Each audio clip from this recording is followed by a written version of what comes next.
Hey, it's David here, CEO and founder of the Freedom Founders Mastermind community.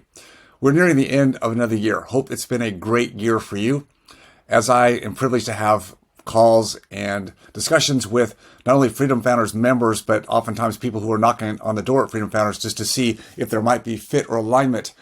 So many times, hardworking doctors, business owners, practice owners are constantly focused on saving on taxes, really at all costs. Now, look, I'm not against saving on taxes or taking appropriate tax deductions or offsets where it makes sense, but I'm always saying do not let the tax tail wag the dog, meaning don't let taxes or the potential mitigation, deferment of taxes be the driver in the transactions that you are considering or putting together. Why? Because I've seen it over and over and over again. And even this week, I've seen people that I think are on the verge of making some really bad decisions with their hard-earned money and capital.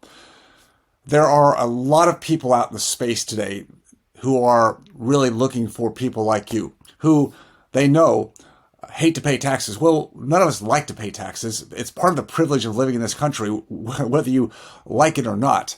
We have a lot of privileges here, yet we're almost indoctrinated into thinking that if we're paying very much in taxes at all, that we're stupid or we have a bad CPA and what's wrong with us. And I see that on social media a lot. Don't get sucked in by that. There are people who are ready to prey on you, people who have created constructs, and I'll name some of those in a moment here.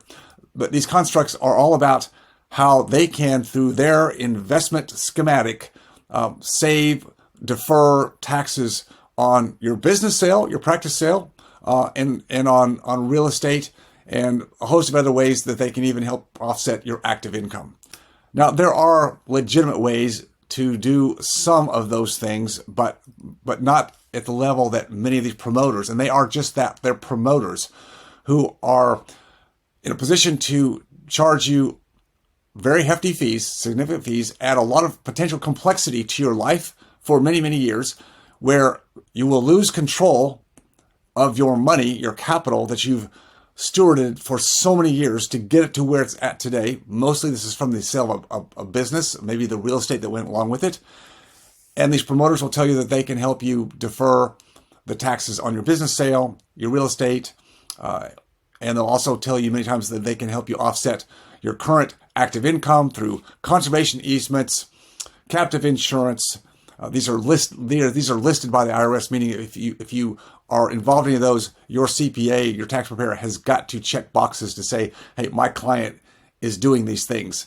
It doesn't guarantee an audit. It doesn't even mean that you're doing something illegal. It just means you're going to be looked at. Your returns are going to be scrutinized. Do you even want to invite that into your life, even if you've followed everything in the book and your deal is legitimate? Do you even want to invite that in your life? I just asked the question. Opportunity zones. Okay, that's a big one today as well. Deferred sales trust, monetized installment sale. Those last two, deferred sales trust and monetized installment sale, have to do with you selling the business, the goodwill of the business, and how these promoters will, through their mechanisms, which they say are all blessed and by the IRS code. Of course, they're going to tell you that until you get in front of the auditor 3 years from now, and the auditor's pushing back on you because this government needs money, and they're going to do whatever they can to get money. So they're basically going to be looking at you across the desk, and where is your promoter going to be to defend you? Do you think they're going to be there? Do you think they're going to put up much of a fight for you? Basically, trust me, you'll be signing documents that basically let them off the hook, that they are not going to take any of the liability for anything that happens to your taxes or audits down the road. Good luck, but they've already gotten their money, and they're bye-bye.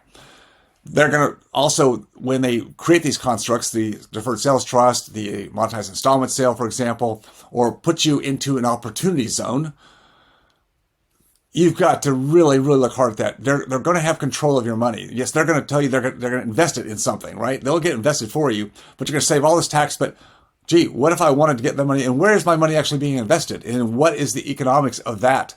Do you even understand that? They're going to tell you what they've done in the past, and historically that's what they've done. Do they have any idea? Do you have any idea what you're looking at going into the future, the economic volatility of where we are? We have had 40 years of tailwinds, 15 years in the last 15 years of massive tailwinds that have pushed everything up. All asset classes have gone up, up, up, and it's been wonderful, but it doesn't stay up forever. And I can promise you it's going to go the other way. Are you prepared? Do you understand what you're investing in if you take these risks right now? Particularly if you've amassed considerable capital in your life. This is supposed to be like your nest egg that's going to carry you the rest of your life, and you're going to put it in risky investments just to save the taxes. I think it's a really risky move, and I'm just really trying to be as definitive in my message to you not to go that direction without getting some really strong counsel. You need to really hire some people who don't have a bias, don't have an agenda on what you're doing. You cannot let the promoters and their experts be the one to tell you this is all good and all safe. You've got to get outside eyes. I have no dog in the fight at all. I don't sell any of that stuff. I don't make anything from what people invest in at all. So I'm totally agnostic. And if there's any people out there that do some good work in these areas, I'm sorry. If you're getting this message, you think I'm just plastering everybody, but there's too many bad people that are preying on hardworking people like the people I want to help, the people in dentistry and medicine, healthcare, who work really hard and sacrifice all their life and then get to a point where they finally got something to harvest, only to be tripped up at that last end, at the last 2 yards, and potentially lose a great deal of their capital at an age when they can't really afford to do it. I don't want that to be you. So just heed my warning.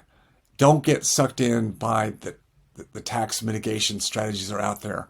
There are legitimate ones that you can certainly use, but not for the purposes herein, meaning to save you on a business sale. I think it's a bad move.